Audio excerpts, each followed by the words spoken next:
अस्सलाम वालेकुम नाजरीन, आप देख रहे हैं मेरा यूट्यूब चैनल। मैं हूं एहसन शहजाद। नाजरीन, पाकिस्तान पीपल्स पार्टी ने तो मैदान मार लिया है और अब एक होने जा रहे हैं। पहले भी आपस में इत्तेहाद था, पाकिस्तान पीपल्स पार्टी और मुस्लिम लीग नून आपस में एक थे और कुछ तहफुजात थे और तहफुजात नून लीग मान नहीं रही थी। अब वजीर आजम शहबाज शरीफ साहब ने फैसला किया है और ऐलान किया कि जी पीपल्स पार्टी के साथ हम चलने को तैयार हैं।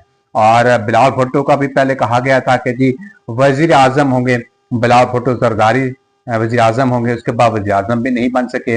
अब जो इलेक्शन हुआ आप लोगों ने देखा, गिलगित बल्तिस्तान में इलेक्शन हुआ, सारा कुछ हुआ, वहां पे फार्म 47 का भी जिक्र किया गया और फार्म 45 का भी जिक्र किया गया है। ये जाली हुकूमत है और अवाम इनको वोट नहीं दिए। ये तो सच है और हकीकत है और अवाम ने इनको वोट नहीं दिया है।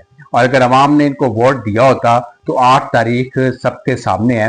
और 8 तारीख को क्या हुआ था, उसके बाद वहां पे काफी हालात भी खराब रहे। कश्मीर में काफी रैलियां भी निकाली गई, उसके बाद सीधी सीधी गोलियां भी चलाई गई हैं, काफी लोगों की वहां पे डेथ भी हुई है, काफी हालात खराब थे वहां पे और फायरिंग भी की गई है। उसके बाद हंगामे भी वहां पे हुए हैं, एहतजाज भी वहां पे हुए हैं और लोगों के मौकफ लिए गए हैं वहां पे कि आप लोग वोट किसको देंगे। आप लोग पाकिस्तान तहरीक इंसाफ को वोट देंगे या फिर पाकिस्तान पीपल्स पार्टी को वोट देंगे या फिर आप नून लीग को वोट देंगे। मगर पाकिस्तान पीपल्स पार्टी का वहां पे जो मैदान सजा था वो कामयाब रहे हैं। अब नून लीग उनके साथ है, नून लीग भी कह रही है ठीक है हम आप लोगों के साथ देते हैं, मगर हमारे भी कुछ शराइत होंगी, आप लोगों को माननी पड़ेगी। अब देखना यह है कि मुलाकातों का सिलसिला जारी है। मौलाना फजल रहमान साहब से भी मुलाकात हुई सबकी, वज़ीर आज़म शहबाज शरीफ साहब की, उसके बाद बिलावल भुट्टो जरदारी साहब से भी मुलाकात हुई। अब ये जमातें इकट्ठी हो रही हैं क्योंकि अब हालात ऐसे बन चुके हैं कि गवर्नमेंट बिल्कुल नाकाम हो चुकी है। और बजट आप लोगों ने देखा, बजट में क्या हालात पैदा हुए हैं। बजट में गाड़ियां महंगी हो गई हैं और उसके बाद जो प्रॉपर्टी के जो लोग हैं जो काम करते हैं प्रॉपर्टी का, उनके ऊपर टैक्स लगेगा, उसके ऊपर जो असासे हैं उसके ऊपर भी टैक्स लगेगा। अब ये हालात किस तरफ जा रहे हैं, हालात को अब देखना ये है कि अवाम को क्या रिलीफ मिलेगा नहीं मिलेगा, ये वक्त बताएगा।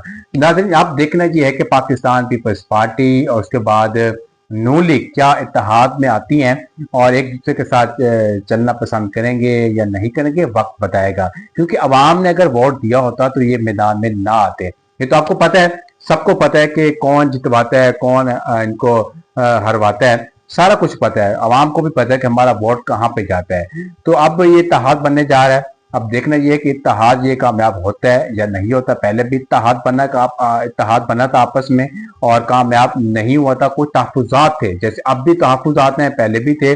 अब देखना ये है कि बिलावल भुट्टो जरदारी को सीट मिलती है या नहीं मिलती। क्योंकि जब इलेक्शन हुआ था तो कहा गया था कि हमजा शहबाज शरीफ साहब को वज़ीर आला पंजाब बनाएंगे। उसने काफी बार शेरवानी पहनी, फिर उतारी, फिर पहनी, फिर उतारी, फिर पहनी, फिर उतारी।